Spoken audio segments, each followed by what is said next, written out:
ஆசீர்வதிக்கப்பட்ட இந்த நல்ல காலை வேளையில கர்த்தருடைய சமூகத்தில் நாம் ஒருமித்து கூடி வர கர்த்தர் நமக்கு தயை பாராட்டினார்.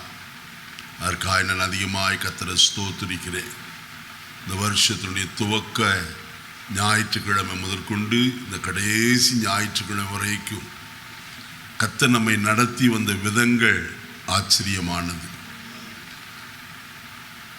எத்தனையோ பிரயாசங்கள், பாடுகள், நிந்தைகள், அவமானங்கள், ஏன் என்கிற கேள்விகளும் நம்முடைய வாழ்க்கையில் அதிகமாய் வந்தது. ஆனாலும் அவைகளின் மத்தியிலும் கர்த்தர் நம்மை ஆற்றி தேற்றி அரவணைத்து இந்த நாள் வரைக்கும் நம்மை கொண்டு வந்திருக்கிறார் என்றால் அது பெரிய கர்த்தருடைய கிருபை. இந்த வருஷத்தில் எத்தனையோ பரிசுத்தவான்கள் இந்த பூமியின் ஓட்டத்தை முடித்து கர்த்தருடைய ராஜ்யத்தில் சேர்க்கப்பட்டார்கள். ஆனால் நமக்கோ ஜீவனையும் சுகத்தையும் பலத்தையும் தந்து நம்மை நடத்தி வந்திருக்கிறார் என்று சொன்னால் ஒரே ஒரு காரியம் சொல்வேன், நம்மை கொண்டு கர்த்தர் எதையோ செய்ய விரும்புகிறார்.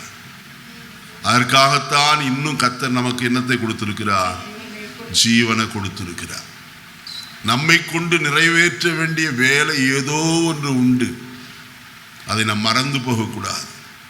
கர்த்தாவே, என்னை இந்த நாளிலே நீர் வைத்திருக்கிறீரே ஜீவனோடு, என்னை கொண்டு நீர் செய்ய வேண்டிய காரியம் என்ன? கர்த்தரிடத்தில் நாம் கேட்க வேண்டும்.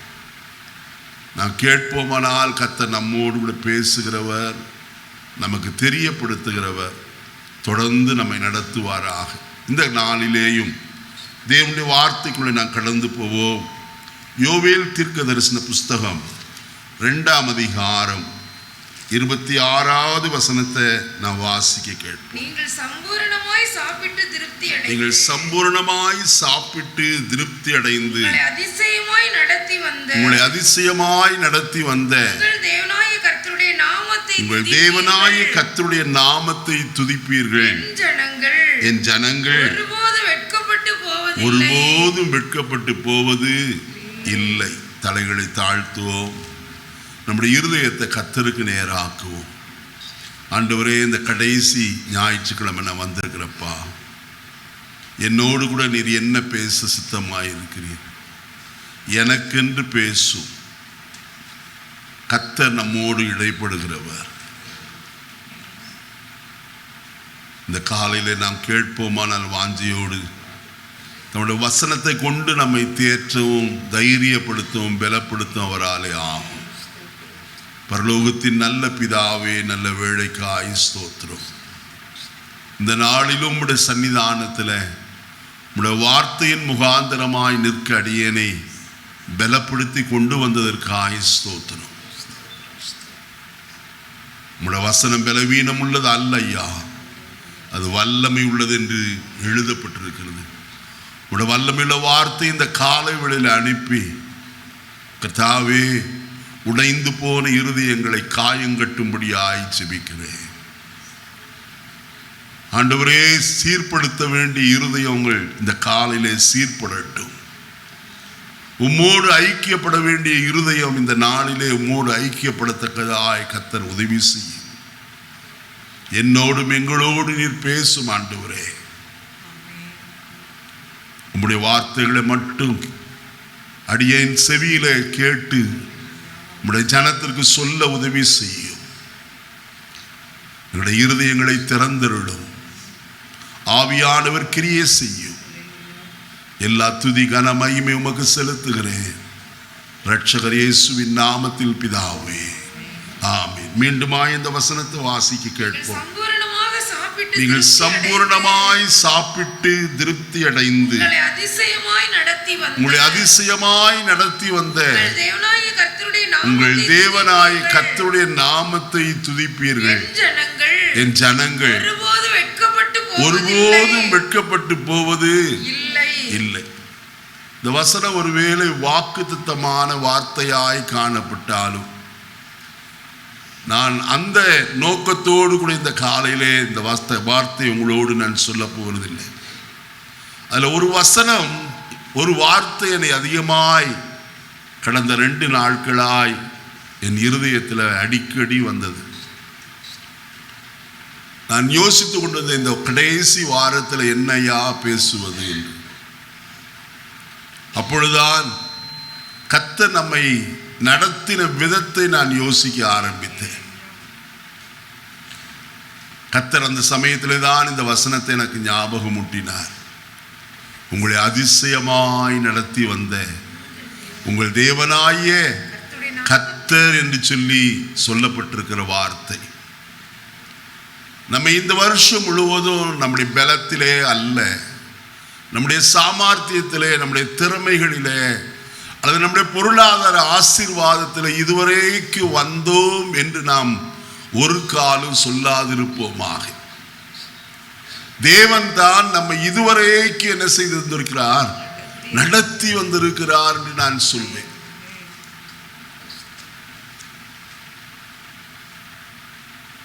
கர்த்தருடைய வசனத்தில் என்ன வாசிக்கிறோம்? உபாகமத்தின் புஸ்தகம் 32ஆம் அதிகாரத்தில் அவனை கர்த்தர் ஒருவரே அவனை நடத்தினார். அவன் அந்நிய தேவன் அவரோடு கூட இருந்தது இல்லை. பார்த்தீர்களா? கர்த்தர் ஒருவர் தான் அவனை என்ன செய்தார், வழி நடத்துகிறவராய் காணப்பட்டார். அந்நிய தேவன் அவனோடு கூட இருந்தது இல்லை. அப்ப நடத்தி வந்தவர் எப்படி நடத்தினார்? அதிசயமாய் நடத்தி வந்திருக்கிறார். 86ஆம் சங்கீதம் 10வது வசனத்தை நான் வாசிக்கிற வேளையில வார்த்தை விதமாய் சொல்லுகிறது, தேவரீர் மகத்துவம் உள்ளவரும் அதிசயங்களை செய்கிறவருமாயிருக்கிறீர். நீர் ஒருவரே யாராயிருக்கிறீர்? தேவனாயிருக்கிறீர். 76ஆம் சங்கீதம் 77ஆம் சங்கீதம் 14வது வசனத்தையும் வாசிப்போம். அதிசயங்களை செய்கிற தேவன் நீரே. பார்த்தீங்களா? கர்த்தர் நமக்கு கூடவே இருந்து எதை செய்கிறார்? அதிசயங்களை செய்கிறவராயிருக்கிறார்.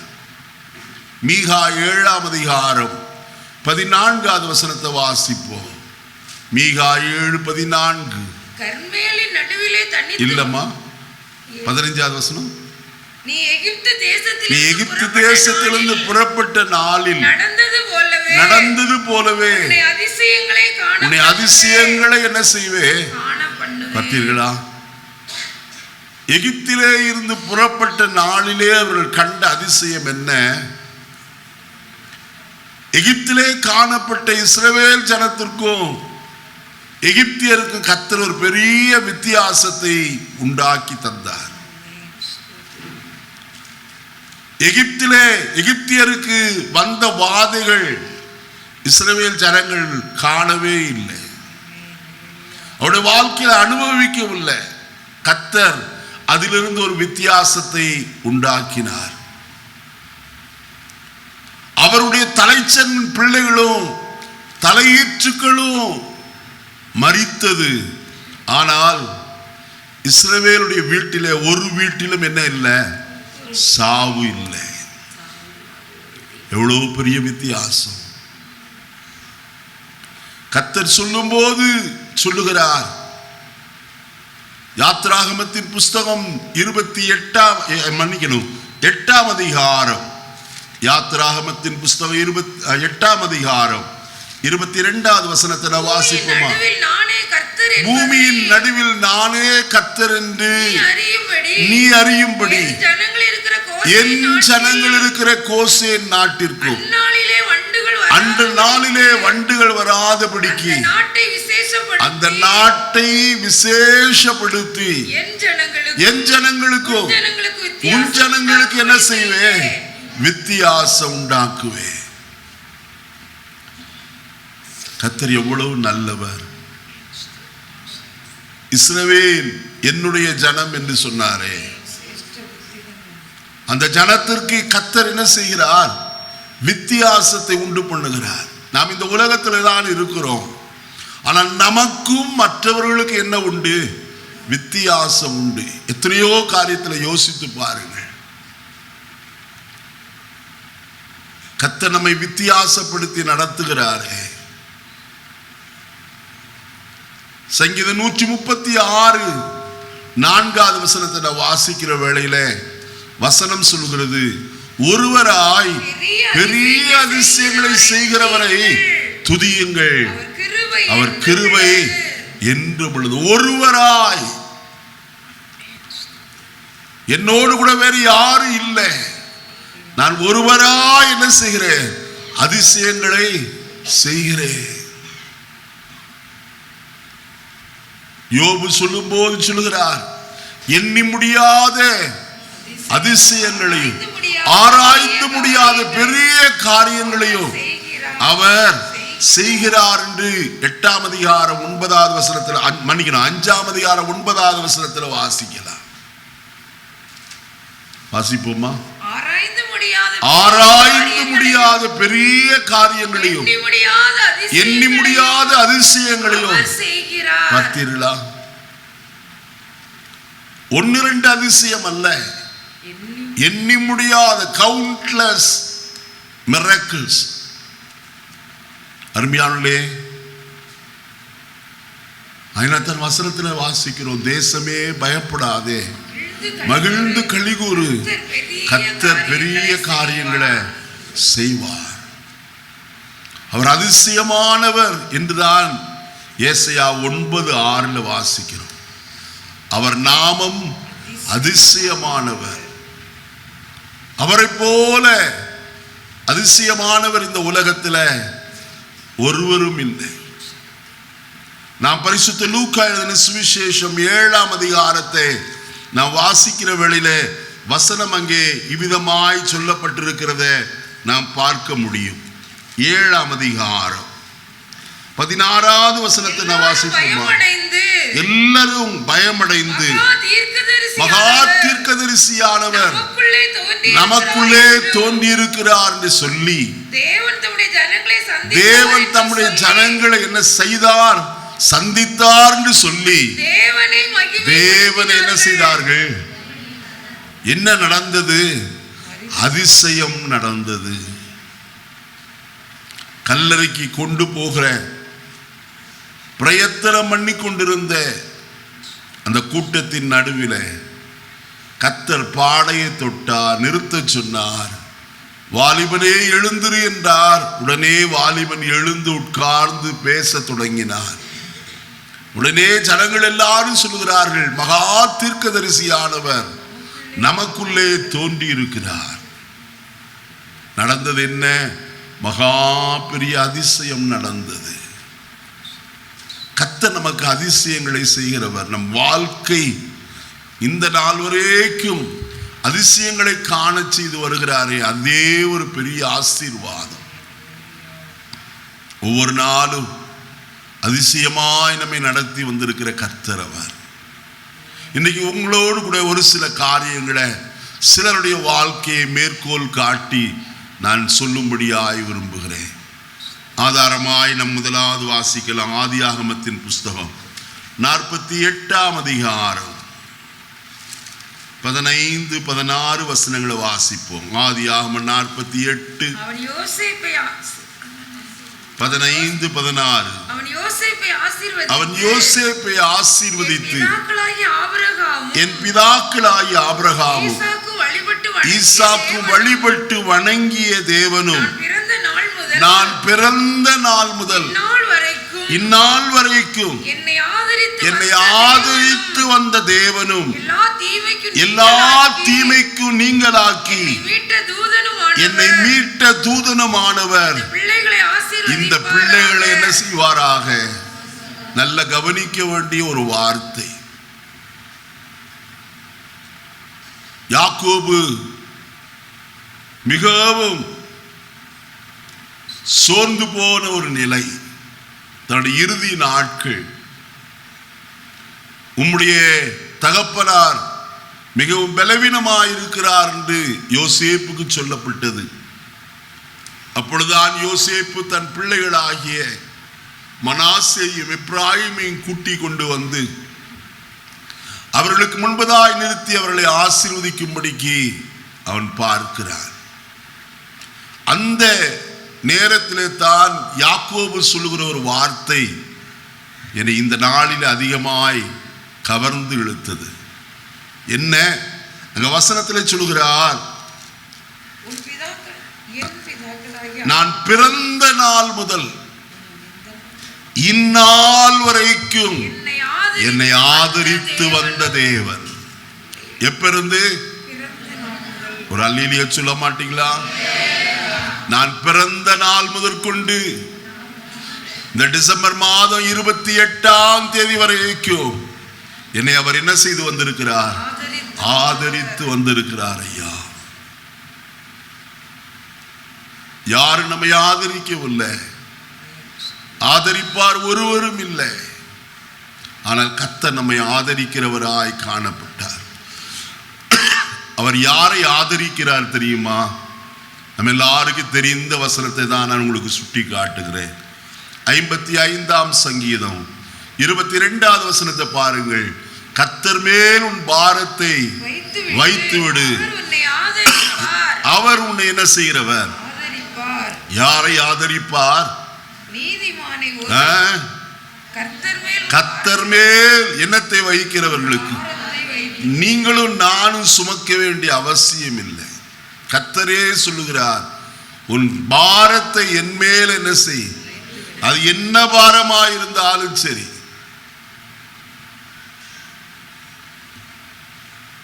இயேசு சொன்னாரே, வருத்தப்பட்டு பாரம் சுமக்கிறவர்களே நீங்கள் எல்லாரும் என்னிடத்தில் வாருங்கள், நான் உங்களுக்கு என்ன செய்வேன்?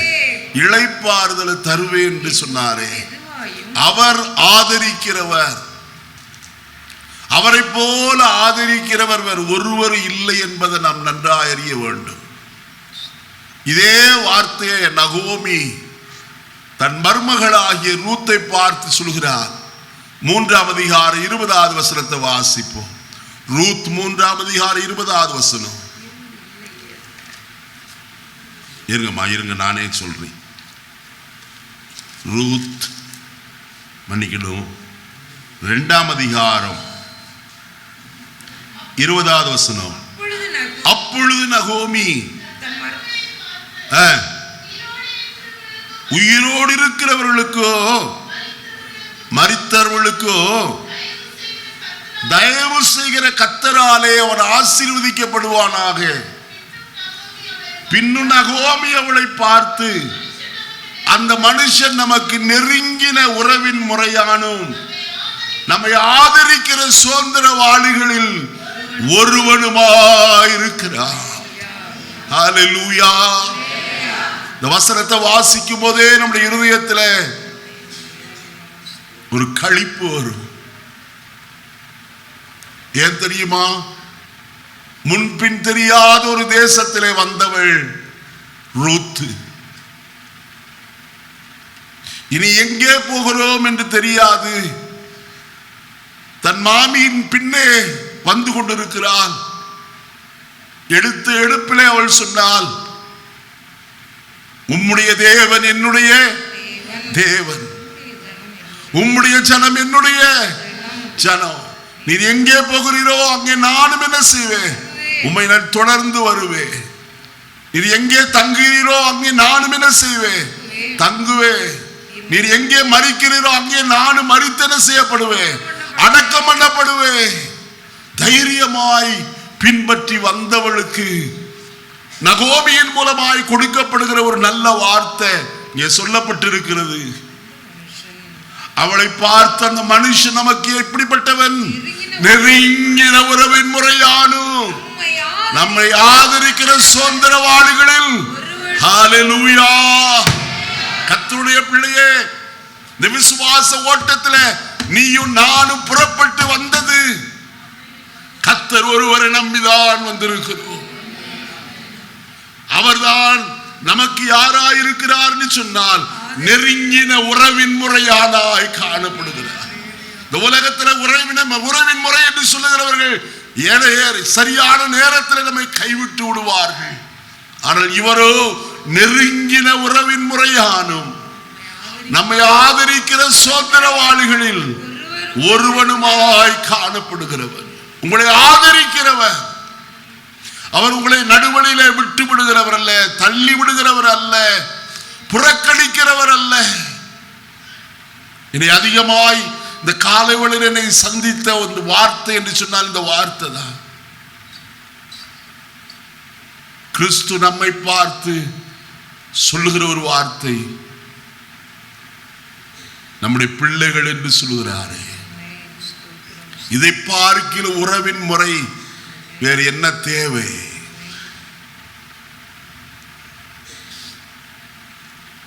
நாம் அவருக்கு தூரமாயிருந்தோம். எபேசியர் 2ஆம் அதிகாரத்தில் வாசிக்கிறோமே, முன்னே தூரமாயிருந்த நீங்கள் இப்பொழுது கிறிஸ்து இயேசுவுக்குள் கிறிஸ்துவின் இரத்தத்தினாலே சமீபமானீர்கள்.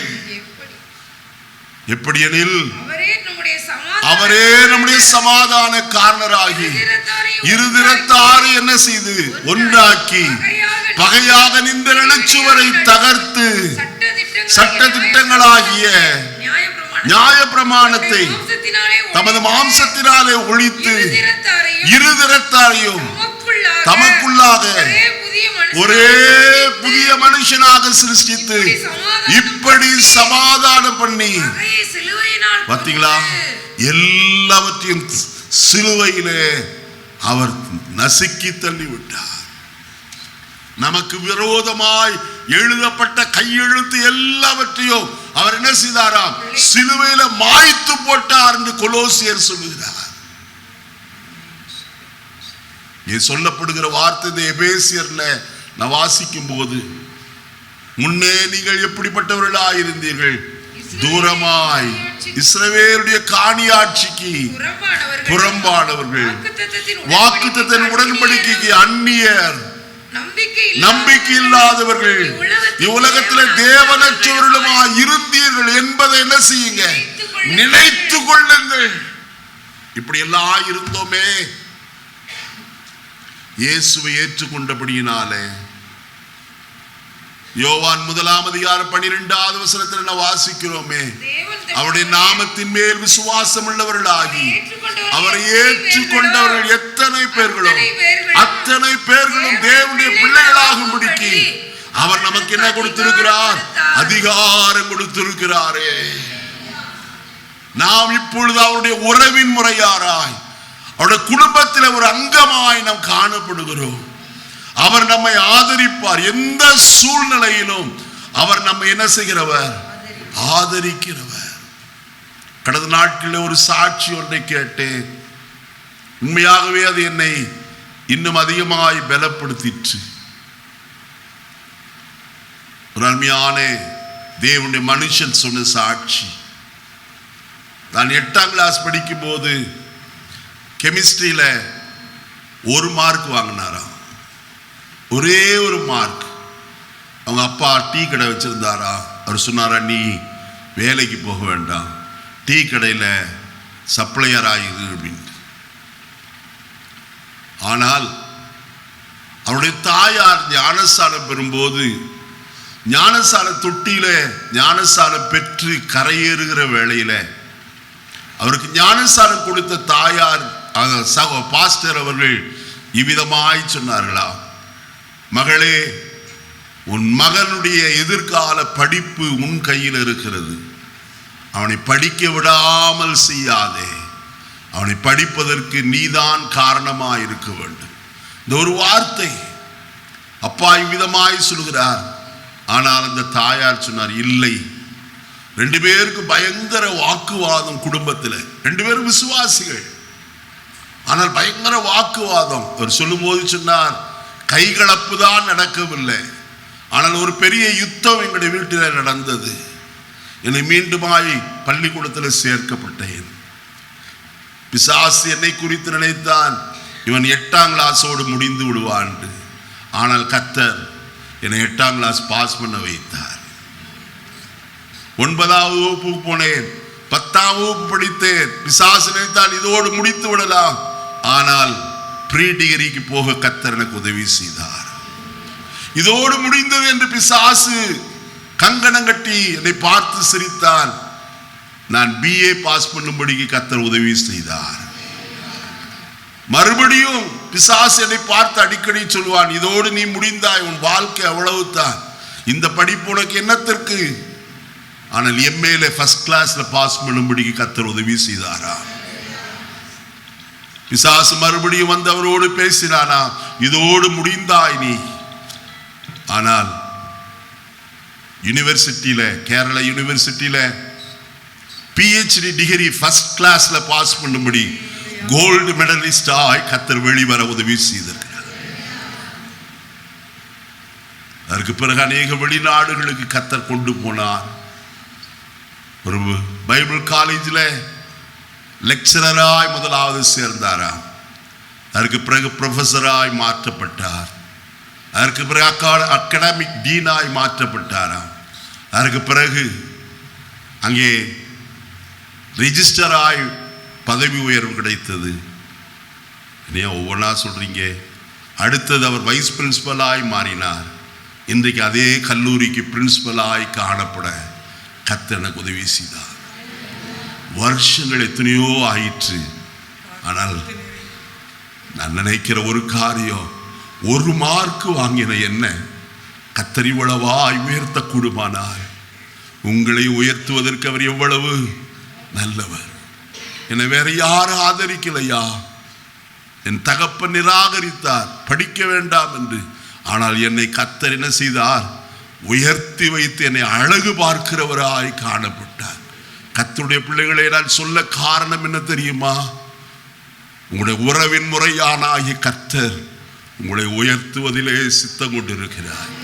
உங்களை தாழ்த்துகிறவர் அல்ல, உங்களை உயர்த்துகிறவர், உங்களை மேன்மைப்படுத்துகிறவர், உங்களை சந்தோஷத்தினால் நிரப்புகிற தேவன் என்பதை மறந்து போக வேண்டாம்.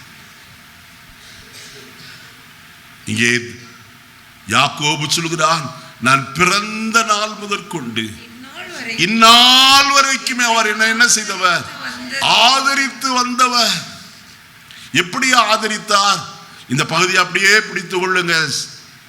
ஆதியாகமம் 48ஆம் அதிகாரத்தை, ஏசாயா தீர்க்கதரிசியின் புஸ்தகம் 46ஆம் அதிகாரம் 3வது வசனத்திலிருந்து வாசிப்போம். ஏசாயா 46:3. யாக்கோபின் சந்ததியாரே, இஸ்ரவேல் சந்ததியில் மீதியாய் இருக்கிற ஜனங்களே, எனக்கு செவி கொடுங்கள். தாயின் வயிற்றில் தோன்றினது முதல். நல்ல கவனிங்க, இங்க நிறுத்துவோம். யாக்கோபு சொல்லுகிறார், நான் பிறந்த நாள் முதற்கொண்டு என்று சொல்லி. ஆனால் இங்கே சொல்லப்படுகிற கர்த்தருடைய வார்த்தை என்ன? தாயின் வயிற்றில் தோன்றினது முதல் என்று எழுதப்பட்டிருக்கிறது. சங்கீதம் 139 நாம் வாசிக்கிறோமே, இவ்விதமாய் நாம் பார்க்கிறோம். சங்கீதம் 139 வாசிப்போமா? எடுத்தவர்கள் வாசிங்க. என் கருவையும் 16வது வசனம், என் கருவை உம்முடைய கண்கள் கண்டது, என் அவயவங்களில் ஒன்றாயிலும் இல்லாத போதே அவைகள் அனைத்தும் அவைகள் உருவேற்படும் நாள் முதலாய் உம்முடைய புஸ்தகத்திலே எழுதியிருக்கிறது. ஐயா, எவ்வளவு மேன்மையான ஒரு காரியம். கரங்களை உயர்த்தி சொல்லுவோமா? என்னை குறித்து கர்த்தர் தம்முடைய புஸ்தகத்தில் என்ன செய்திருக்கிறார்? எழுதி வைத்திருக்கிறார். என்ன, இதை எழுதி வைத்திருக்கிறார்? உற்பத்தி நாள் முதற்கொண்டு அவர் எழுதி வைத்திருக்கிறாரா? உங்களுடைய கண் கருவை அவர்களுடைய கண் என்ன செய்யல? பார்க்காமல் இருக்கலையா? என் கருவை உம்முடைய கண்கள் என்ன செய்தது? கண்டது. நான் எப்படி உண்டாக்கப்பட்டேன் தெரியுமா? அங்கே 14வது வசனத்தில் சொல்லப்பட்டிருக்கிறது, நான் பிரமிக்கத்தக்க அதிசயமாய் உண்டாக்கப்பட்டபடியினால். சாதாரணமாய் நம்மை கர்த்தர் உருவாக்கல, பிரமிக்கத்தக்க விதத்துல, ஆச்சரியப்படத்தக்க விதத்துல. ஒரு ஸ்திரீயினுடைய வயிற்றில எலும்புகள் உருவேற்படும் நாள் முதற்கொண்டு அவைகள் உம்முடைய புஸ்தகத்தில் என்ன செய்திருக்கிறது? எழுதியிருக்கிறது. அப்ப தாயின் கற்பத்திலே தோன்றியது முதல். வசனத்தை வாசிங்க. 46ஆம் அதிகாரம் 3வது வசனத்திலிருந்து. தாயின் வயிற்றில் தோன்றினது முதல் உங்களை ஏந்தி தாயின் கர்ப்பத்தில் உற்பத்தியானது முதல் உங்களை தாங்கினேன். ஏசாயா அங்க சொல்றமா, தம்பி தேடிட்டு இருக்க. அப்படி ஏசாயா 46:3. உங்கள் முதிர் வயது வரைக்கும் நான் அப்படி செய்வேன். நரை வயது மட்டும் நான் உங்களை தாங்குவேன். நான் அப்படி செய்து வந்தேன். இனிமேலும் நான் ஏந்துவேன். நான் சுமப்பேன். ஹல்லேலூயா. எதுவரைக்கும் தாயின் கருவிலே தோன்றின நாள் முதற்கொண்டு நரைமயிர் வரைக்கும் நான் உங்களை என்ன செய்வேன்? ஏந்துவேன், தாங்குவேன், சுமப்பேன், தப்புவிப்பேன் என்று சொல்லுகிற கர்த்தரையா நம்முடைய கர்த்தர். இவரை பார்க்கிலும் பெரியவர் வேறு யார் நமக்கு தேவை? இப்ப வசனத்துக்கு வருவோம். 48ஆம் அதிகாரம் ஆதியாகமத்தின் புஸ்தகம் 16வது வசனத்தை வாசிப்போமா. எல்லா தீமைக்கு நீங்களாக்கி என்னை மீட்ட தூதன் என்று எழுதப்பட்டிருக்கு. எல்லா தீமைக்கும் அவர்தான் என்ன செய்தார்? மீட்டு கொண்டார். தாவீது, இந்த அருமையான யாக்கோபை குறித்து நான் அதிகமாய் சொல்ல வேண்டும். நான் ஒன்று சொல்ல விரும்புகிறேன். வசனத்தை வாசிப்பு. ஆதியாகமத்தின் புஸ்தகம் 25ஆம் அதிகாரத்திற்கு வருவோம். வாசிப்போமா கர்த்தருடைய வார்த்தையே. 22வது வசனத்தை வாசியுங்கள். அவள் கர்ப்பத்திலே பிள்ளைகள் ஒன்றோடு ஒன்று மோதிக்கொண்டன. அப்பொழுது அவள், இது இப்படியானால் எனக்கு எப்படியோ என்று சொல்லி கர்த்தரிடத்தில் அவள் விசாரிக்கும்படிக்கு. நல்ல கவனிங்க. ரெபேக்காள் மலடியாய் காணப்பட்டவள். அவளுக்கு பிள்ளை இல்லை. ஆனால் கர்த்தரிடத்தில் விசாரித்த போது கர்த்தர் அவளுக்கு பிள்ளையை தருகிறவராய் காணப்பட்டார். ஆனால் வயிற்றுக்குள்ள என்ன உண்டு? ஒரு பெரிய ஃபைட்டிங் நடந்துட்டு இருக்கு. அங்க பாருங்க, வசனம் என்ன சொல்லுது? ஒன்றோடு ஒன்று மோதி கொண்டு இருந்துச்சு. அப்படின்னு என்னது? வயிற்றுக்குள்ள 2 பிள்ளைங்க சண்டை போட்டுட்டு இருக்கு. நானா நீயா? முதல்ல யார் வெளியே போறது? அப்பதான் ரெபேக்காள் செய்த காரியம் என்ன? மனுஷனிடத்தில் விசாரிக்க போகல, கர்த்தரிடத்தில் விசாரிக்கும்படி ஆய் போனார். அடுத்த வசனத்தை வாசிப்போம். பின்பு கர்த்தர், 2 ஜாதிகள் உன் கற்பத்தில் உண்டாயிருக்கிறது. 2 வித ஜனங்கள் உன் வயிற்றில் இருந்து பிரியும். அன்னைக்கு ஸ்கேன் இருந்துச்சுங்களா? ஸ்கேனும் இல்லை, ஒன்னும் இல்லை. மருத்துவச்சியும் அங்க இருந்ததா? இல்லை. ஆனால் கர்த்தர் படம் பிடித்து சொல்லுகிறார் என்னவென்று, உன் கற்பத்தில் 2 ஜாதிகள் உண்டாயிருக்கிறது. 2 வித ஜனங்கள் உன் வயிற்றிலிருந்து பிரியும். அவர்களில் ஒரு ஜனத்தார் மற்ற ஜனத்தாரை பார்க்கிலும் பலத்திருப்பார்கள். மூத்தவன் இளையவனை. பார்த்தீங்களா? கர்த்தர் எல்லாவற்றையும் சொல்லுகிறார். அருமையான கர்த்தருடைய பிள்ளைகளே, கர்த்தர் உங்களை குறித்து நன்றாய் அறிந்திருக்கிறவர்.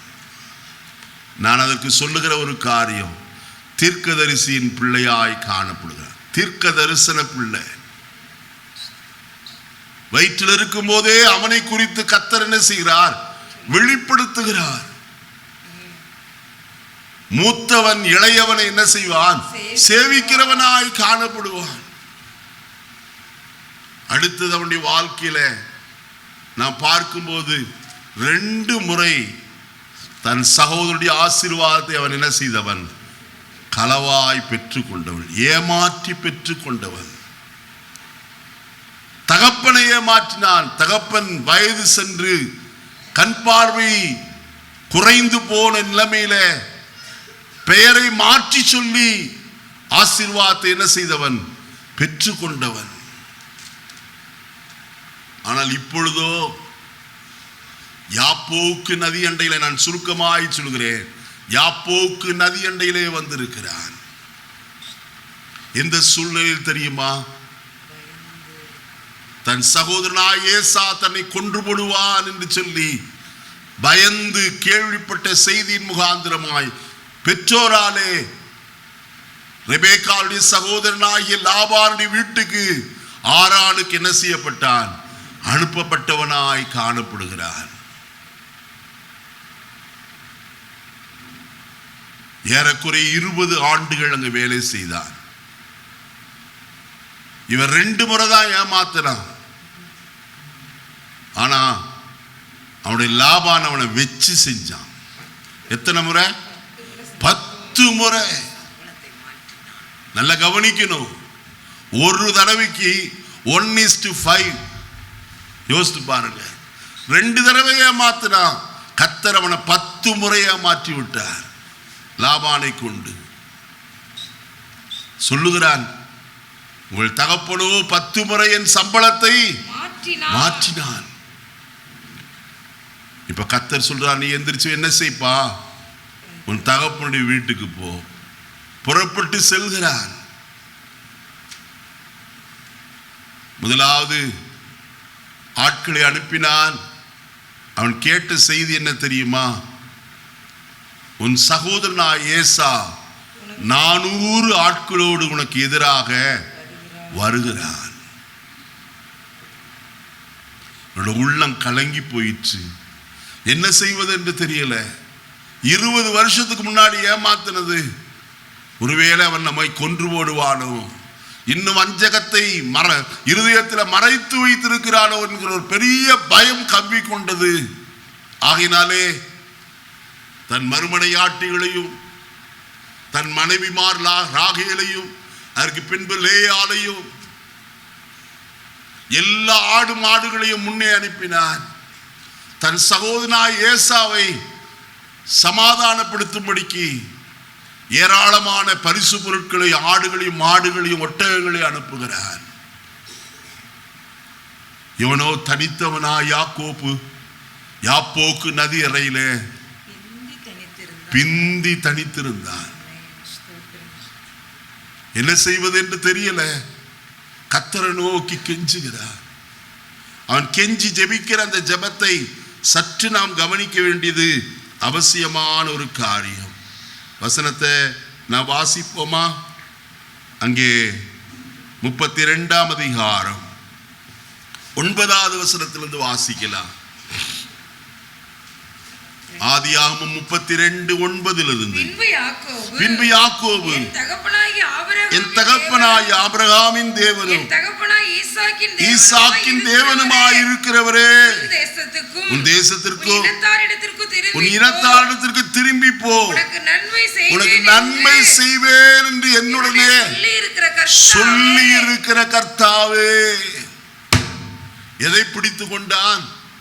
கர்த்தர் தன்னிடத்திலே சொன்ன வார்த்தையை உறுதியாய் பிடித்து கொண்டு கர்த்தரை பார்த்து கேட்கிறான்.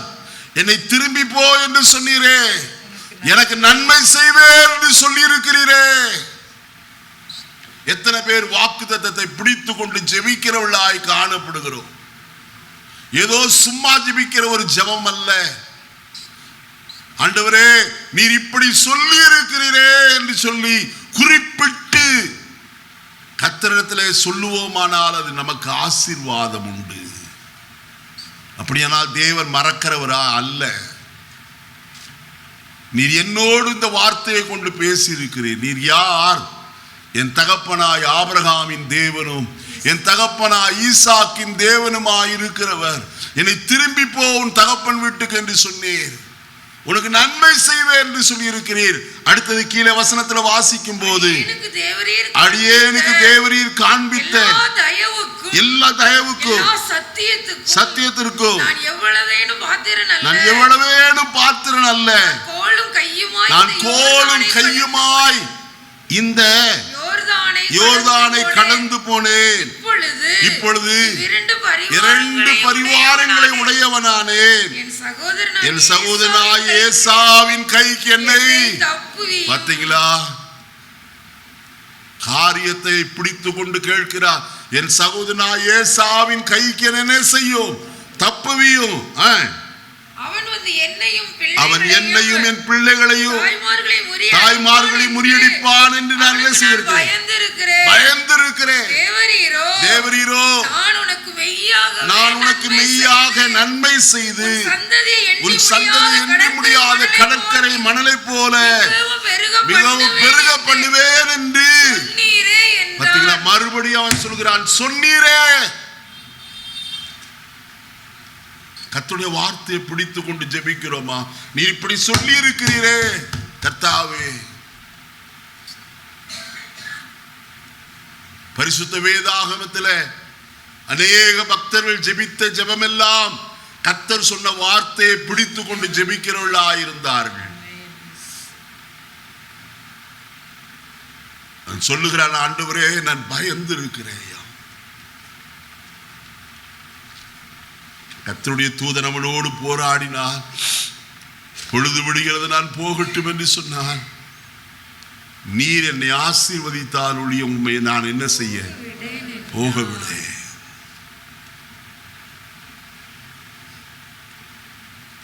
இன்னைக்கு தேவனுடைய ஆசீர்வாதத்தை நாம் பெற்றுக்கொள்ள வேண்டுமானால் நாம் செய்ய வேண்டிய காரியம் என்ன தெரியுமா? தேவனோடு தனித்திருக்க வேண்டியது. கூட்டத்தோடு கூட கேட்பது அல்ல. தனித்திருந்து நம்முடைய இருதயத்தை திறந்து கர்த்தரிடத்தில் சொல்லணும், ஆண்டவரே நான் பயந்து இருக்கிறப்பா. இன்றைக்கு உங்களுடைய இருதயத்தின் ஆழத்தில் எதை குறித்த பயம் காணப்படுகிறது? நான் கடந்த கிறிஸ்துமஸ் அன்றைக்கு சொன்னேன், கர்த்தர் மரண பயத்திலிருந்து விடுதலை ஆக்கிறவர் என்று சொல்லி. எத்தனையோ பயம் இந்த உலகத்தில் காணப்படுகிறது. நம்முடைய சத்துருக்கள் நமக்கு விரோதமாக எழும்பி நம்மை நிர்மூலமாக்கும்படிக்கு பல காரியங்கள் நடக்கிறது. ஆனால் கர்த்தர் நல்லவர். கர்த்தர் எல்லா பயத்துக்கும் என்னை என்ன செய்தார்? நீங்களாக்கி மீட்டு கொண்டார் என்று சொல்லி கர்த்தருடைய வசனம் சொல்லுகிறது. யாக்கோபு சொல்லுகிறான், நான் பயந்திருக்கிறேன்.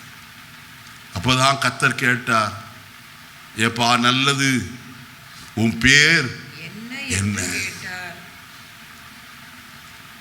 தன் சொந்த தகப்பன், கண் தெரியாத தகப்பன் அவனிடத்தில் சொல்லுகிறான், நான் உம்முடைய மூத்த குமாரனாகிய ஏசாதான். பக்கத்தில் வாப்பா, நான் உன்னை தடவி பார்க்கட்டும். கண் தெரியாத கிழவன் அவனை தடவி பார்த்து சொல்கிறார், சத்தம் யாக்கோபின் சத்தம், கைகளோ ஏசாவின் கைகள். மாத்திரமல்ல, கர்த்தர் ஆசீர்வதித்த வயல்வெளியின் வாசனை. ஏன் அவன் போட்டிருக்கிறது எதிரே? ஏசாவுடைய வஸ்திரம். ஏசாவின் வஸ்திரத்திற்குள்ளே நுழைந்து கொண்டுதான் தகப்பனிடத்தில் ஆசீர்வாதத்தை பெறுகிறார். அதனால அவன் சொன்னா, கர்த்தர் ஆசீர்வதித்த வயல்வெளியின் வாசனை வெளிப்படுகிறது. ஐயா, இன்னைக்கு நம்ம எதற்குள்ளே ஒளிந்திருந்து கர்த்தரை பார்த்து ஆசீர்வாதத்தை பெற்றுக்கொள்ள விரும்புகிறோம்? முதலாவது இந்த ஏசாவின் வஸ்திரத்தை நாம் கலைந்தெறிய வேண்டியது அவசியம். மனுஷரிடத்தில் பெற்றுக்கொள்ளலாம் ஆசீர்வாதத்தை. தேவன் ஒரு நாளும் அதை செய்கிறவர் அல்ல. எதை? ஒளிந்திருக்கிற இடத்தை விட்டு வெளியே வந்தால்தான் ஆசீர்வாதம் உண்டு. இப்பொழுது யாக்கோபு சொல்லுகிறார், நான் தான் யாக்கோபு ஐயா, நான் ஏசா அல்ல, நான் யாக்கோபு. கர்த்தர் அவ்விடத்திலே வைத்து அவன் என்ன செய்தார்? ஆசீர்வாதம். என்னை அதிகமாய் தொட்ட ஒரு வார்த்தை இந்த யாக்கோபோடு கூட. ஓசியா தீர்க்க தரிசன புஸ்தகம் வாசிப்போமா? ஓசியாவின் புஸ்தகம் 12ஆம் அதிகாரம் 4வது வசனத்தை வாசி. அவன் தூதனானவரோடு போராடி மேற்கொண்டான். அழுது அவரை நோக்கி கெஞ்சினான். பெத்தேலிலே அவர் அவனை கண்டு சந்தித்து அவ்விடத்தில் நம்மோடு என்ன செய்தார்? அவங்க அப்பா கிட்ட அழுது கெஞ்சவே இல்லைங்க. போனா நம்முடைய மூத்த குமாரனா ஏசான்னு சொன்னான். ஆனா கர்த்தர்கிட்ட வந்த போது இப்ப என்ன செய்கிறான்? அழுது அவரை நோக்கி கெஞ்சினான். கெஞ்சினது யார் தெரியுமா? தகப்பன்கிட்ட ஏசா. தகப்பனே, இந்த ஒரு ஆசீர்வாதம் தான் உண்டு அவன் இடத்துல. கெஞ்சுகிற வேற ஒரு ஆசீர்வாதம் இடத்துல இல்லையா? என்னையும் என்ன செய்யும்? ஆசீர்வதியும். அதே காரியத்தை கர்த்தர் இவன் வாழ்க்கையில செய்ய வைக்கிறார். கர்த்தர் நம்ம எதை விதைக்கிறோமோ அதை அறுப்போம் என்பதை மறந்து போக வேண்டாம். இப்ப கர்த்தரிடத்துல இவன் என்ன செய்கிறான்? கெஞ்சுகிறான். ஆண்டவரே, உம்முடைய ஆசீர்வாதம் எனக்கு தேவை. இன்னைக்கு எத்தனை பேர் கர்த்தருடைய ஆசீர்வாதத்தை விரும்புகிறோம்? மனுஷருடைய ஆசீர்வாதத்தை பார்க்கிலும் கர்த்தருடைய ஆசீர்வாதம். ஏன்னா வசனம் சொல்லுகிறது நீதிமொழிகள் 10ஆம் அதிகாரத்தில், கர்த்தரின் ஆசீர்வாதமே ஐஸ்வர்யத்தை தரும், அதனோட அவர் என்ன செய்யார்? வேதனையை கூட்டார் என்று எழுதப்பட்டிருக்கிறது. பிரசங்கி சொல்லும் போது சொல்கிறார், ஐஸ்வர்யத்தை அனுபவிக்கும்படியாய் கர்த்தர் அவனுக்கு என்ன செய்கிறார்? அனுக்கிரகம் பண்ணுகிறவராய் காணப்படுகிறார். இந்த யாக்கோபு சொல்லுற அந்த வார்த்தையை நன்றாய் மறுபடியுமாய் உங்களுக்கு சொல்கிறேன். நான் பிறந்த நாள் முதற்கொண்டு இந்நாள் வரைக்கும் என்னை என்ன செய்தவர்? ஆதரித்து வந்தவர். யோசுவாவின் புஸ்தகத்துக்கு வருவோம். 24ஆம் அதிகாரத்தில் ஒரு அருமையான வார்த்தை ஒன்று உண்டு. வாசிப்போமா? 17வது வசனத்தை வாசிக்கலாம். நம்மையும் நம்முடைய பிதாக்களையும் அடிமைத்தன வீடாகிய எகிப்து தேசத்திலிருந்து புறப்பட பண்ணி நம்முடைய கண்களுக்கு முன்பாக பெரிய அடையாளங்களை செய்து நாம் நடந்த எல்லா வழியிலேயும் நாம் நடந்து வந்த எல்லா ஜனங்களுக்குள்ளும் ஹல்லேலூயா நம்மை கர்த்தர் என்ன செய்தார்? காப்பாற்றினார். ஐயா, எப்படி காப்பாற்றினார்? அன்னவஸ்திரம் கொடுத்து நம்மை காப்பாற்றினார். அவருடைய காப்பாற்றப்படுதல் எவ்வளவு ஆச்சரியமானது. 121ஆம் சங்கீதத்தை நீங்க வாசிக்க வீட்டில் போய், அவர் உங்களை என்ன செய்கிறவர்? காக்கிற தேவன். அவர் உங்களுடைய ஆத்துமாவை காக்கிறவர், எல்லா தீங்குக்கும் விலக்கி காக்கிறவர் என்று கர்த்தருடைய வசனத்தில் நம்ம வாசிக்கிறோம். நம்மை காப்பாற்றுகிற தேவன் அவர் ஒருவர் மட்டும்தான். இதுவரைக்கு நம்மை என்ன செய்தார்? காப்பாற்றி வந்தார். எப்படி காப்பாற்றினார்? வாசிப்போமா? யாத்ராகமத்தின் புஸ்தகம் 14ஆம் அதிகாரத்திற்கு வருவோம். வாசியுங்கள் கர்த்தருடைய வார்த்தையை. 13ஆம் அதிகாரம் 21வது வசனத்தை வாசிப்போம். 13:21. அவர்கள் இரவும் பகலும் வழி நடக்க கூடும்படிக்கு பகலில் அவர்களை வழிநடத்த மேகஸ்தம்பத்திலும் இரவில் அவர்களுக்கு வெளிச்சம் காட்ட அக்கினி ஸ்தம்பத்திலும் அவர்களுக்கு என்ன செய்தாரா? நல்ல கவனிப்போம்.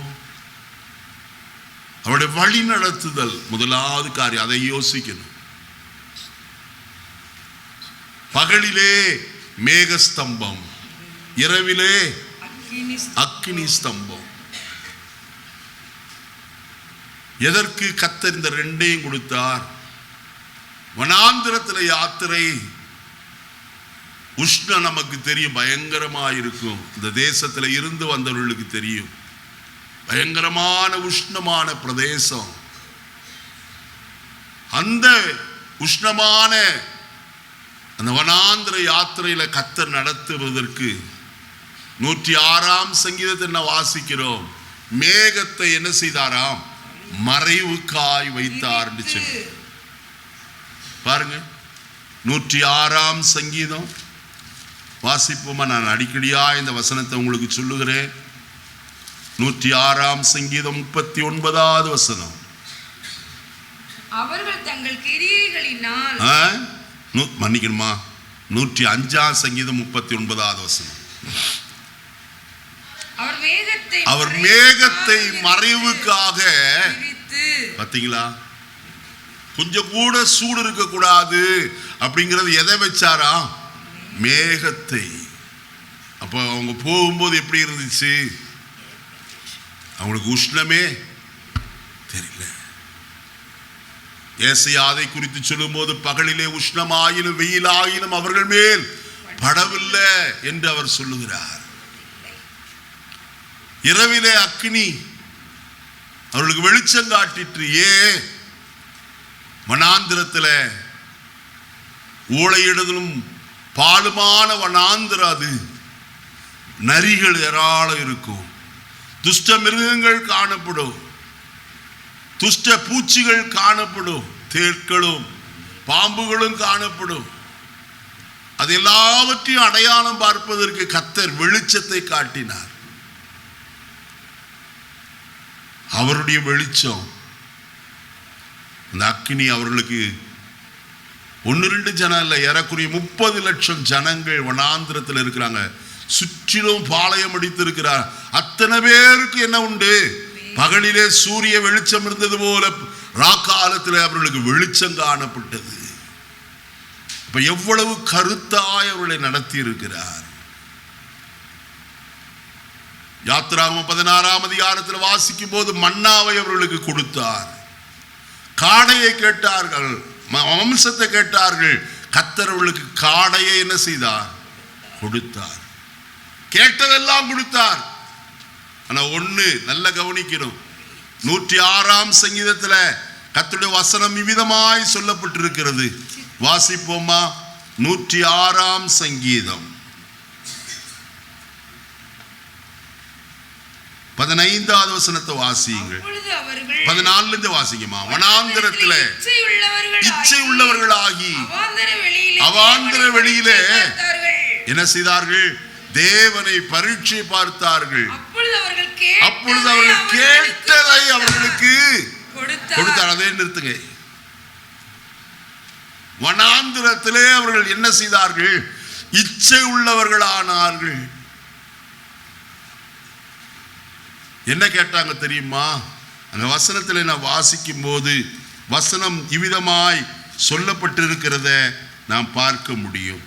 பாருங்கள், யாத்திராகமம் 16ஆம் அதிகாரம் 3வது வசனம். 16:3. இந்த வசனத்தை விட வேண்டாம். 106 நாங்கள் இறைச்சி பாத்திரங்களிலே உட்கார்ந்து அப்பத்தை திருப்தியாக சாப்பிட்ட நாட்களை தேசத்திலே கர்த்தர் கையால் செத்து போனோமானால், பாத்தீங்களா, எகிப்தில எப்படி சாப்பிட்டாங்களா? இறைச்சி பாத்திரங்கள் அண்டையில உட்கார்ந்து அப்பத்தை எப்படி சாப்பிட்டாங்களா? அப்படியா சாப்பிட்டாங்க?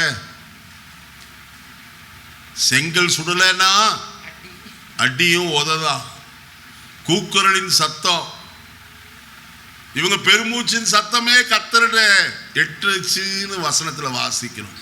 ஆனா இவங்க சொல்ற வார்த்தை என்ன?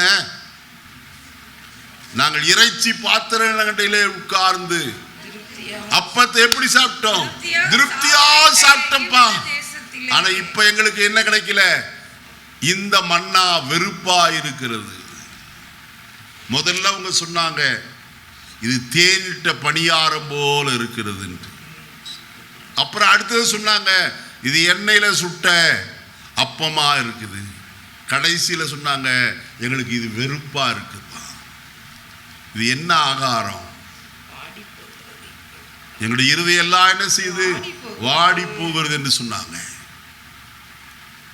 அதனால கர்த்தர் அவர்களுக்கு என்னத்தை கொடுத்தார்? இறைச்சியை கொடுத்தார். காடைகளை கொண்டு அவர்களை போஷித்தார். கேட்டார்கள், கேட்டதை கொடுத்தார். ஆனால் அங்க வசனம் சொல்கிறது, அவர் உள்ளத்திலோ இளைப்பை கட்டளையிட்டார். ஆத்துமாக்களிலே இளைப்பு அனுப்பினார். யோசித்து பாருங்க. நம்ம கேட்கறதெல்லாம் கர்த்தர் கொடுத்துருவாரு. ஆனா அது நம்முடைய இருதயத்திற்கு ஆத்துமாவுக்கு ஏற்றதாயிராது. நம்முடைய தேவை என்னதோ அதை கர்த்தர் கொடுக்க வல்லவர். நீ மூன்றாவது ஒரு காரியத்தை நான் சொல்லி நிறைவு செய்ய விரும்புகிறேன். வாசிப்போம் 2 சாமுவேலின் புஸ்தகம். 2 சாமுவேலின் புஸ்தகம் 7ஆம் அதிகாரம் 18-19 வசனங்களை வாசிக்கிறேன். அப்பொழுது தாவீது ராஜா உட்பிரவேசித்து கர்த்தருடைய சமூகத்தில் இருந்து கர்த்தராகிய ஆண்டவரே, தேவரீர் என்னை இதுவரைக்கு கொண்டு வந்ததற்கு நான் எம்மாத்திரம், என் வீடும் எம்மாத்திரம். நல்ல கவனிங்க. முதலாவது யாக்கோபு சொல்லும் போது சொன்னார், நான் பிறந்த நாள் முதல் கொண்டு இந்நாள் வரைக்கும் என்னை என்ன செய்தவர், ஆதரித்து வந்தவர் என்று சொல்லி. இரண்டாவது நாம் பார்த்த ஒரு காரியம், யோசுவா சொன்ன ஒரு காரியம், நாம் நடந்து வந்த எல்லா வழிகளிலும் நம்மை காப்பாற்றினவர். அப்ப கர்த்தர் இந்த வருஷத்துல நம்மை ஆதரித்தார், நம்மை காப்பாற்றினார். மூன்றாவது காரியம் தாவீது சொல்கிறார், தேவரீர் என்னை இதுவரைக்கு கொண்டு வந்ததற்கு நான் எம்மாத்திரையா. தாவீது 136ஆம் சங்கீதத்தில் கடைசியில் சொல்லுவார், நம்முடைய தாழ்வில் நம்மை நினைத்தவரை துதியுங்கள், அவர் கிருபை நினைக்கிறோமா? நான் எங்க இருந்தேன், இன்னைக்கு கர்த்தர் என்னை கோபுரத்தில் கொண்டு வந்து வச்சிருக்கிறார் ஐயா. நான் நடந்து வந்த பாதையை நான் நினைக்கிற திரும்பி பார்க்கிறேன், அந்த இடத்திலிருந்து என்னை மேன்மையாய் உயர்த்தி வைத்திருக்கிறார். இது யாராலே ஆயிற்று? இது கர்த்தராலே ஆயிற்று. இது நம்முடைய கண்களுக்கு எப்படி இருக்கிறது?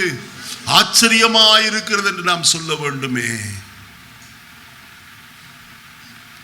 இங்கே தாவீது சொல்லுகிறார், தேவரீர் என்னை இதுவரைக்கு கொண்டு வந்ததற்கு நான் எம்மாத்திரம், என் வீடும் எம்மாத்திரம். எங்கிருந்து கொண்டு வந்தார்? கரவலாடுகளின் பின்னே திரிந்து கொண்ட வசனத்தை எல்லாம் நான் சொல்ல விரும்பவில்லை, எடுத்து வாசித்தால் நேரம் போய்விடும். கரவலாடுகளின் பின்னே திரிந்த அவனை கர்த்தர் என்ன செய்தார்? எடுத்து அவனை அபிஷேகம் பண்ணினார்.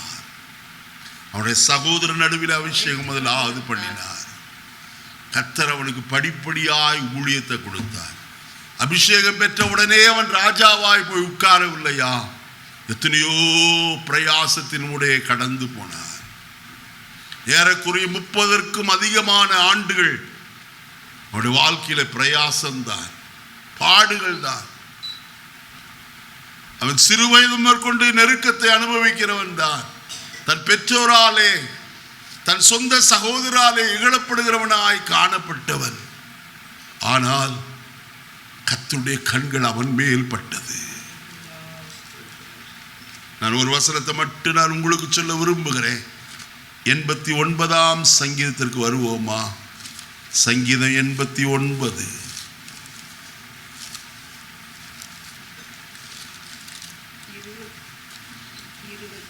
20வது வசனத்தை வாசி. என் தாசனாகிய தாவீதை கண்டுபிடித்தேன், என் பரிசுத்த தைலத்தினால் அவனை என்ன செய்தே? அவனை கண்டுபிடித்தாரா? எங்கே கண்டுபிடித்தார்? வாசிங்க 78ஆம் சங்கீதம் 70வது வசனத்திலிருந்து வாசி. நம்முடைய தாசனாகிய தாவீதை தெரிந்து கொண்டு ஆட்டு தொழுவங்களில் இருந்து அவனை என்ன செய்தார்? இழுத்தார். கரவலாடுகளின் பின்னாக திரிந்த அவனை தம்முடைய ஜனமாகிய யாக்கோபையும் தம்முடைய சுதந்திரமாய் இஸ்ரவேலையும் மேய்ப்பதற்காக. ஹல்லேலூயா. எங்கிருந்து? from nothing to இவ்வளவு உயரத்துக்கு கொண்டு வந்திருக்கிறார் ஐயா, ராஜாவாய். கரவலாடுகளின் பின்னே சுற்றி திரிந்தவன். அவன் நிறைய ஆடு மேய்ச்சானா? சொல்லுங்க. ஒரு பெரிய மந்தா அவங்ககிட்ட இருந்துச்சா? இல்லை. வாசிப்போமா? வசனம் இருக்கு. அதனால தான் நான் தைரியமாய் சொல்லுகிறேன். 1 சாமுவேலின் புஸ்தகம் 17ஆம் அதிகாரத்திற்கு வருவோம். நான் புரிந்து கொள்ளணும். நான் உங்களுக்கு சொல்ல காரணம், இந்த வசனத்தை சொல்ல காரணம் உண்டு. வசனத்தை நான் பார்ப்போமா? 1 சாமுவேலின் புஸ்தகம் 17ஆம் அதிகாரம்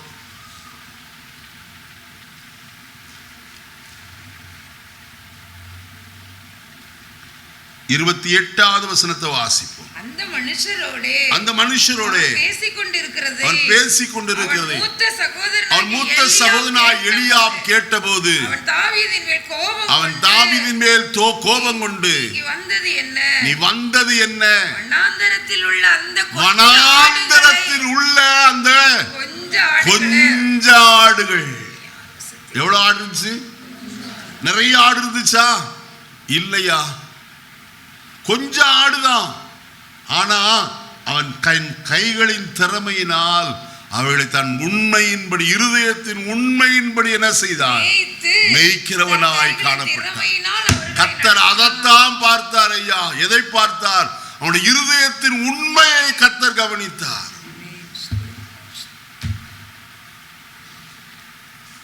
இன்றைக்கு கர்த்தர் நம்மிடத்தில் எதிர்பார்க்கிறது என்ன தெரியுமா? நம்முடைய இருதயத்திலே உண்மை. அதனால்தான் 51ஆம் சங்கீதத்தில் அவன் சொல்லுகிறான், உள்ளத்தில் உண்மை இருக்க நம்முடைய இருதயத்தில் உண்மை காணப்படணும். இந்த வருஷத்தினுடைய கடைசி நாட்களில் வந்திருக்கிறோம். தாவீது தைரியமாய் சொல்கிறார், தேவரீர் என்னை இதுவரைக்கும் கொண்டு வந்ததற்கு நான் ஏமாத்திரம். நீ 22ஆம் சங்கீதத்தை வீட்டில் போய் வாசித்து கொள்ளுங்க. எத்தனையோ இக்கட்டு, 18ஆம் சங்கீதம் 22ஆம் சங்கீதம் எல்லாம் வாசித்தா தெரியும்.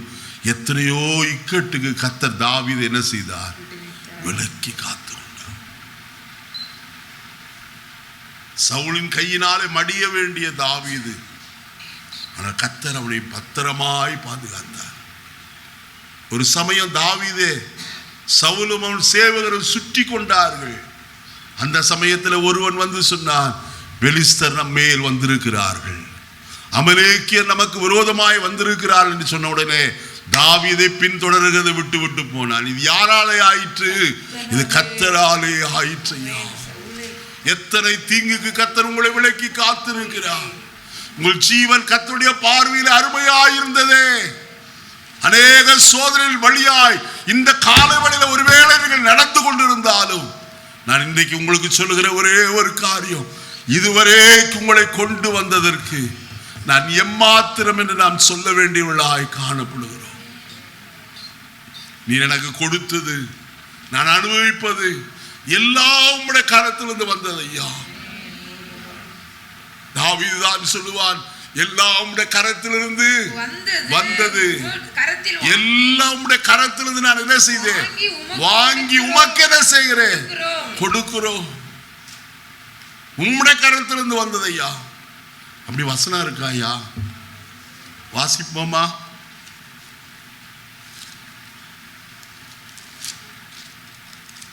ஒன்று நாளாகமத்தின் புஸ்தகம்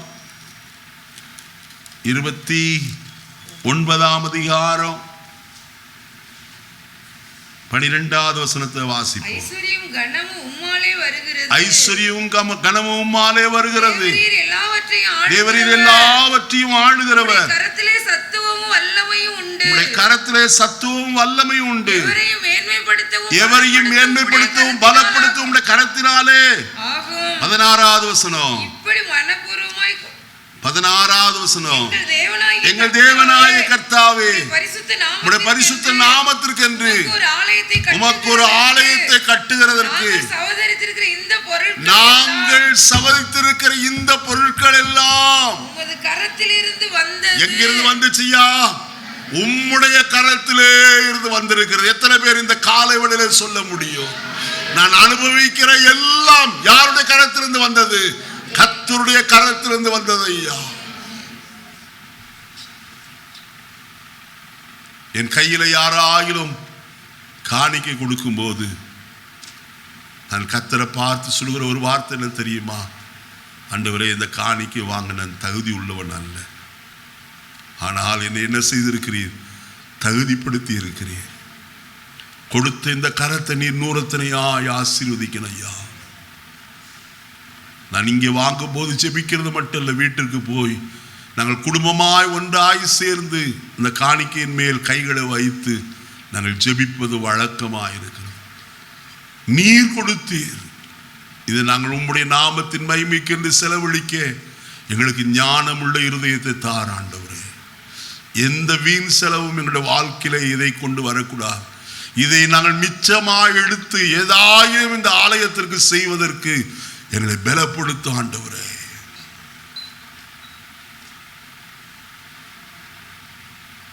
இருதயத்தின் ஆழத்தில் ஒவ்வொரு பைசாவுக்கு நான் கணக்கு கொடுக்க வேண்டும் என்கிற பயம் உள்ளத்தின் ஆழத்தில் இருக்கிறது.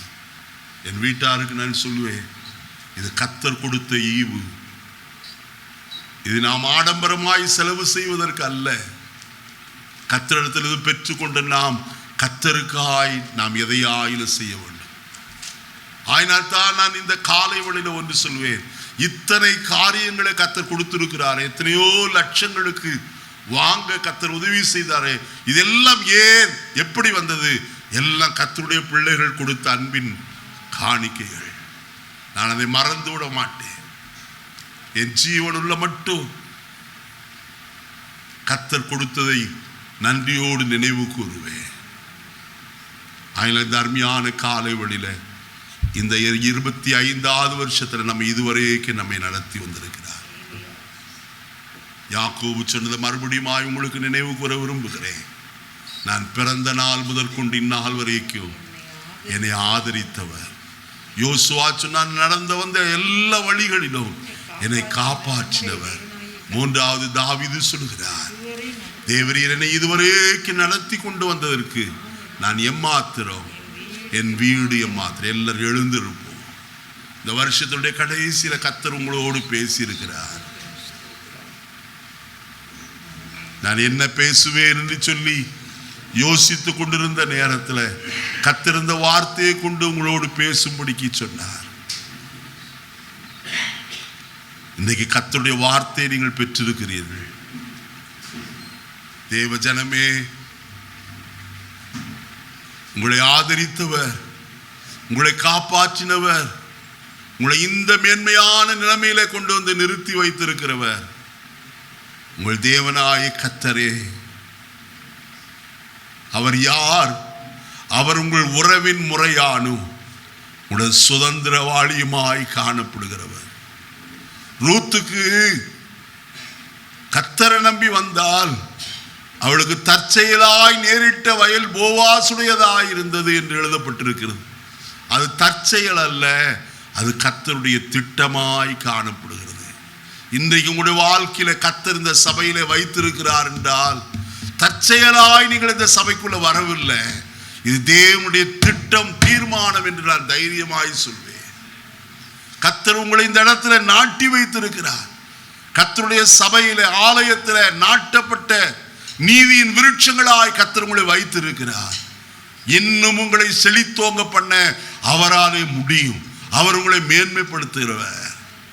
ஒன்று சொல்வேன், இந்த சபையிலே கர்த்தருடைய வார்த்தை அல்லாதபடிக்கு வேறு ஒரு காரியம் உங்களுக்கு கிடைப்பதில்லை. நான் சொல்லுகிற ஒரே ஒரு வார்த்தை, அதிகமாய் நான் உங்களோடு சொல்கிற வார்த்தை தேவனுடைய வசனம் தான். நீங்கள் வசனத்திலே ஸ்திரப்படுவீர்களானால் மற்ற எல்லா ஆசீர்வாதத்தையும் கர்த்தரிடத்திலிருந்து நீங்கள் பெற்றுக்கொள்ள முடியும். கதையை கேட்க நீங்கள் வரலையா? தேவனுடைய வசனத்தை கேட்கிறீங்க. ஏன்னா இந்த வசனம் தான் உங்களை சுத்திகரித்து உங்களை பரிசுத்தப்படுத்தும். இந்த வசனம் தான் கர்த்தருடைய ராஜ்யத்துக்கு உங்களை தகுதிப்படுத்தும். நாம் கேட்ட வசனங்கள் ஒரு நாள் நம்மை நியாய தீர்ப்பு நாளிலே நியாயம் தீர்க்காதபடிக்கு அது நமக்கு நன்மை உண்டாயிருக்க வசனத்திற்கு நம்மை அர்ப்பணிப்போம். ஜெபிப்போமா? பரலோகத்தின் நல்ல பிதாவே, நல்ல வேளைக்காய் ஸ்தோத்திரம். இந்த நல்ல காலை வேளையிலே நம்முடைய சமூகத்தில் நாங்கள் கூடி உம்மை தொழுது கொள்ளும் ஸ்லாக்கியத்தை எங்களுக்கு தந்தீர், அதற்காய் ஸ்தோத்திரம். எங்களை தாழ்த்தி உம்முடைய கரத்தில் ஒப்பு கொடுக்கிறேன். விசேஷமாக எங்களோடு நீர் பேசினீர். எங்களை ஆதரிக்கிறவர், எங்களை காப்பாற்றுகிறவர், எங்களை இவ்வளவு மேன்மைக்கு கொண்டு வந்திருக்கிறவர் நீர்தான் ஆண்டவரே. உம்மை நாங்கள் துதிக்கிறோம். உம்முடைய பிள்ளைகளோடு இந்த நாளிலே பேசியிருக்கிறீர், தொடர்ந்து கிரியை செய்யும். இயேசுவின் நாமத்தில் பிதாவே, ஆமென்.